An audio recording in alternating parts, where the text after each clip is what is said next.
Hey guys, welcome back to Wired to Wander. It's been a while.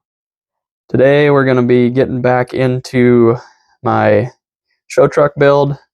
I've made quite a bit of progress on the engine bay. I didn't videotape a lot of that, but I got some parts in from RC4WD that we're going to get on the truck today, and that'll pretty much do it for this build. The only thing that I wasn't able to get is the roll bar. They're still sold out of that on RC4WD. I've found a couple on eBay, but they seem to be a little more than I want to pay for it. So first things first, I'm going to show you guys the engine bay I got installed now. It turned out really good. I'll get some better pictures and stuff put in, but I'm really happy with the way it turned out.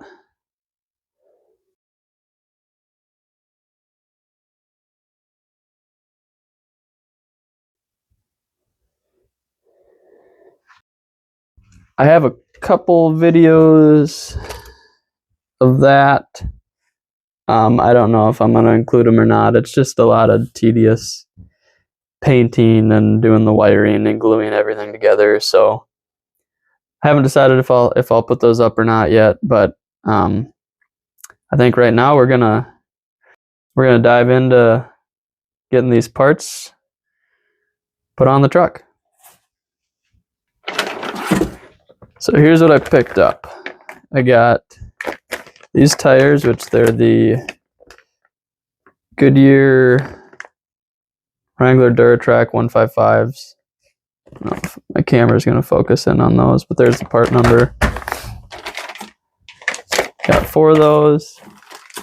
I picked up the aluminum rear bumper, diamond plate one. There's the part number for on that. Camera's having a hard time focusing. Then I got the aluminum front bumper. This is the winch one. I don't have a winch. I haven't decided if I'm going to put one on or not. But there's the part number for that. And these are the wheels I got. These are the... really not focusing, but they are the Centerline 155 Warrior deep dish beadlocks.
All right, on this last wheel, I'll explain a little bit if you're not familiar with beadlocks. Basically, you got your two halves, your front, your back, and then your inner ring. So they're pretty simple. I mean, you just slide the inner ring inside the tire so that it's completely in there, and then the rubber's on the outside.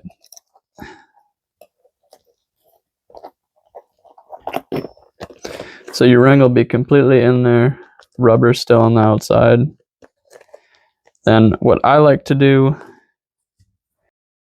is, if you have any logos or anything, like this has a logo and you want it in a certain spot on the tire, and this just, the front just slides in. Sometimes it helps if you pull the tire a little bit. That'll slide in, make sure it's where you want it. Looks pretty good. Turn it around. The back ring, or the back, I guess, ring, still ring. Slide that on. And then this part, all we're going to do, we're going to put a screw in here. Maybe these are really small screws. So you can get at it, and then you see that big gap. It helps to like set it on a table or something, or even just like this. Just squeeze it down and get your screw started.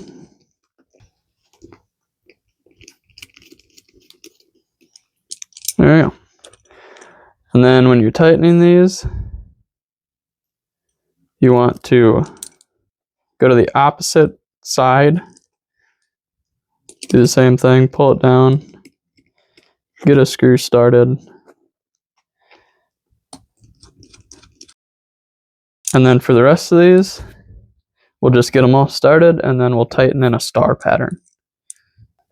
When you get them all started, you tighten your first one down,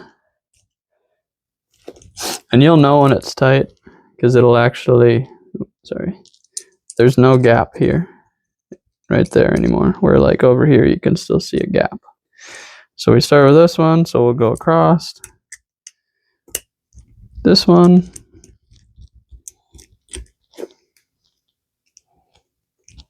gotta be a little careful because some of these are, like this is a 1.27 millimeter screw. So you gotta be a little careful when you're tightening them so you don't strip the heads out. Some people put Loctite on them. I don't. I mean, I've never had issues with it not putting Loctite on, but it's all you do. And it's tight. There we go. We're gonna do the bumpers, throw them on.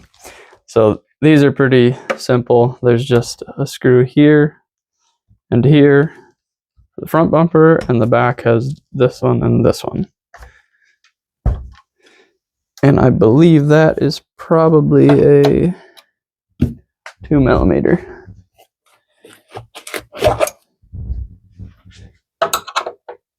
Yep.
just a heads up.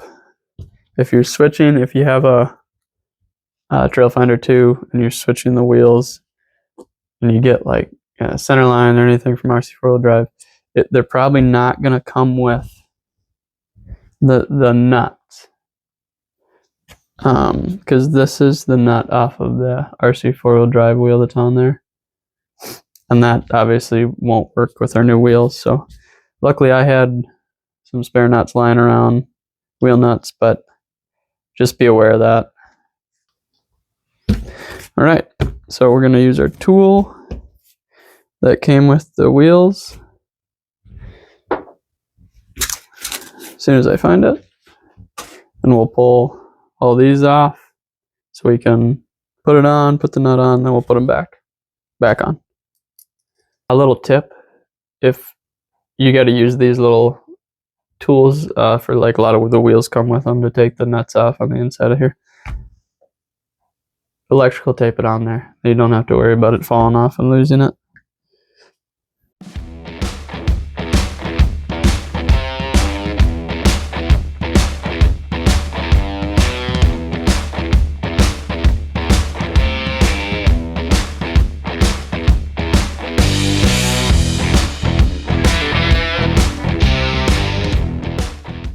There is a tool to take this off, but I lost mine, so.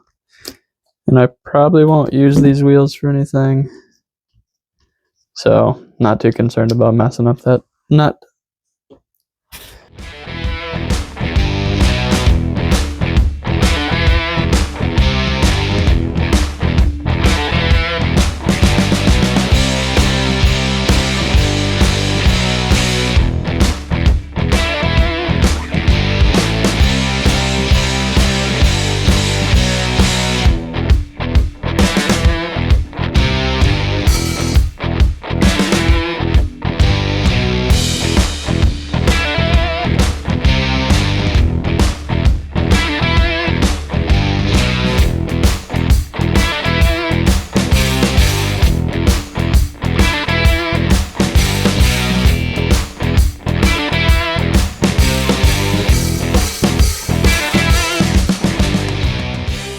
Alright, I lied to you guys. You don't have to get nuts. These just pull right off. Don't know if they're supposed to, but they do.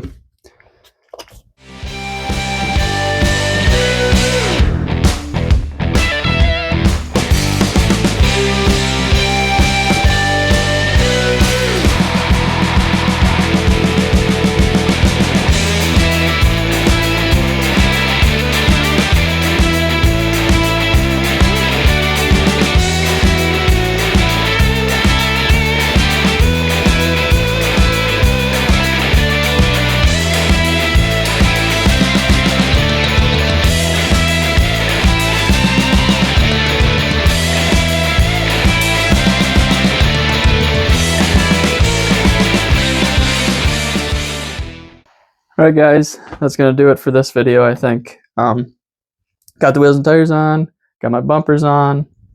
I'll grab you another look at this engine bay that I did. If you guys are interested about that more or whatever, I'm going to throw some pictures on my Instagram of that. But yeah, and then also I put these on my license plates. Check out RC Plate Shop. That's where I got those. He does an awesome job. He did me those. And I also got some of these. So these ones are custom ones I had them do. They don't sell these on the shop, but they're 1974 Minnesota license plates. But I went with the American flag ones. I think they look cool on this truck. But this project is pretty much wrapped up. If that roll bar ever comes back in stock on RC4WD drive, I'll probably order one of those. And then I was tossing around the idea of maybe trying to put some like diamond plate on the bed rails. I don't know. We'll see. But I think I'm going to take a break from this guy for a while now. It turned out a lot better than even I thought it was going to, with the interior and the engine bay and everything. So I'm happy with it. But I'm gonna wrap this one up. So thanks for watching. We'll catch you next time.